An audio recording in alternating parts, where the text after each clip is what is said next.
लोग आके और धक्का मार के गाजीपुर वालों को पीछे कर दे हम रहे लोगों ने मौका दिया कि कम से कम बाहर के लोग जो आए हैं वो सही है। ठीक है भैया रोल नीचे नहीं भैया रोल ठीक है। अफजाल भाई आज अब्बास आए थे, क्या कार्यक्रम रहा? मुख्तार के इंतकाल के बाद 10वीं का फातिहा आज था और उसमें शिरकत करने के लिए उन्होंने याचिका जो दाखिल हुई थी सुप्रीम कोर्ट में, तो माननीय सर्वोच्च न्यायालय ने उन्हें 4 दिन की मांग थी, तो 3 दिन की कस्टडी पैरोल ग्रांट की और इस अवधि में कहा कि वो कासगंज जेल से गाजीपुर जेल में रहा करेंगे और 10 तारीख को अपने पिता के फातिहे में शिरकत करेंगे, जैसा कि आज हुआ। हाँ, थोड़ा देर से लोग लाए, यहाँ 4:30 बजे शाम को अब्बास आए और फातिहा फजर की नमाज के बाद यानी सूर्योदय के पूर्व से शुरू हो गया था।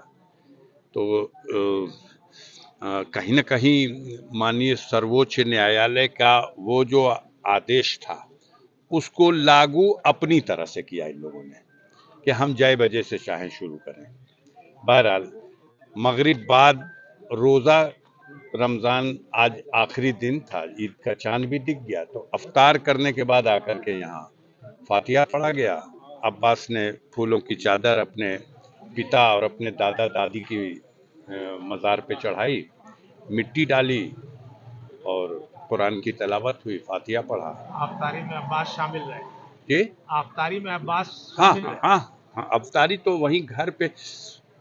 दरअसल ये लोग कल ही हमसे मिले थे, जब जैसे ही ऑर्डर हुआ हमने कहा कैसे होगा कि आपको सहूलत होगी, कहे कि परिजनों तक, नातेदार रिश्तेदारों तक सीमित कर दीजिए।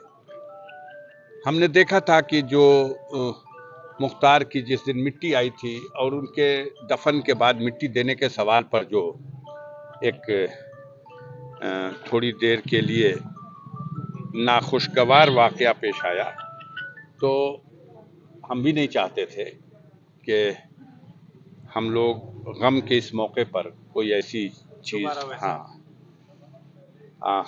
अब जैसे कहिए तो जैसे उन्होंने बताया, पहले उन्होंने एक पत्र दिया एसपी साहब का और उस पत्र पर ही कहा उन्होंने जो कार्यक्रम है लिख दीजिए। मैंने आज की तिथि का और कल 11 तारीख ईद का दिन है, पूरे देश में ईद मनाई जा रही है। हमारे घर में ईद खुशी के पर्व के रूप में नहीं मनाई जाएगी, लेकिन मुख्तार अब जिंदा नहीं रहे तो उनके न रहने में, दुनिया में वो नहीं है, तो उनके न रहने की ये पहली ईद होगी।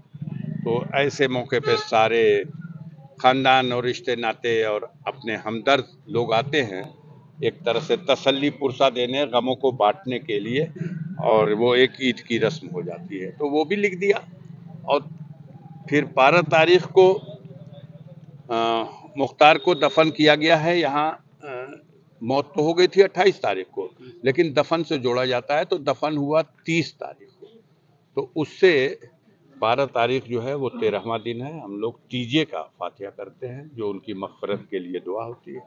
तो इन तीनों कार्यक्रम लिख के दे दिया था। हमने कहा कि देखिए इसी में ईद का मसला है कि ईद की नमाज अगर पढ़ने वो मोहम्मदाबाद आएंगे तो हम स्वयं तस्लीम करते हैं कि उस बड़ी ईदगाह में इतनी बड़ी भीड़ में शायद हम भी सब कुछ कंट्रोल नहीं कर सकें, अनुशासनहीनता होगी। तो माननीय सर्वोच्च न्यायालय के आदेश से सब कुछ हो रहा है, तो जो रिलीफ मिला है उसका हम कोई नाजायज़ इस्तेमाल नहीं करेंगे। ईद की नमाज वहीं जेल में, जैसे जेल के और बंदी पढ़ेंगे वैसे उनको पढ़ा दिया जाए, और ईद की नमाज के बाद जब आप उनको यहाँ घर लाएंगे तो यहाँ हमारे जो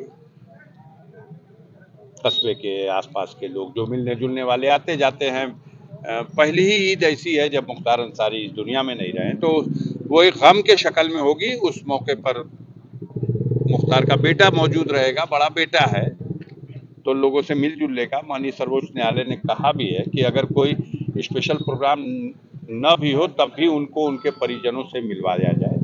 तो हम लोग उम्मीद रखते हैं कि वो उम्मीद पे तो दुनिया कायम है। अगर उम्मीद सुप्रीम कोर्ट के आदेश को भी ट्विस्ट किया जाएगा तो हम उम्मीद रखते हैं नहीं करेंगे लोग, अगर करेंगे लोग तो हम लोग फिर सुप्रीम कोर्ट जाएंगे। सर, एक पॉलिटिकल सवाल पूछना है। भाजपा ने आज आपके खिलाफ एक प्रत्याशी उतार दिया, पारसनाथ राय।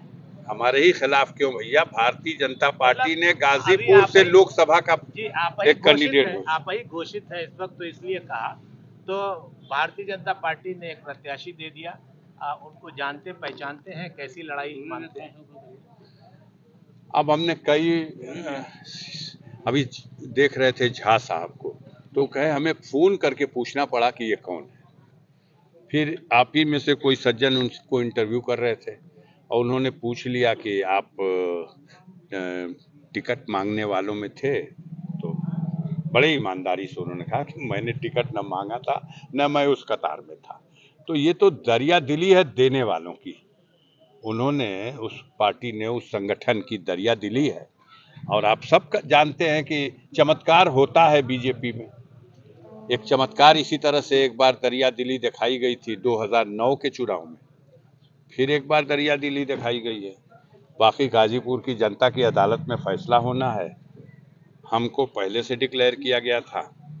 अब ये 13वीं वाला भी जो तीजे का फातिहा हो जाता है तो उसके बाद फिर हम हाजिर रहेंगे गाजीपुर जनता के अदालत में। और बाकी आप लोग भी हैं, कैंडिडेट अच्छे हैं और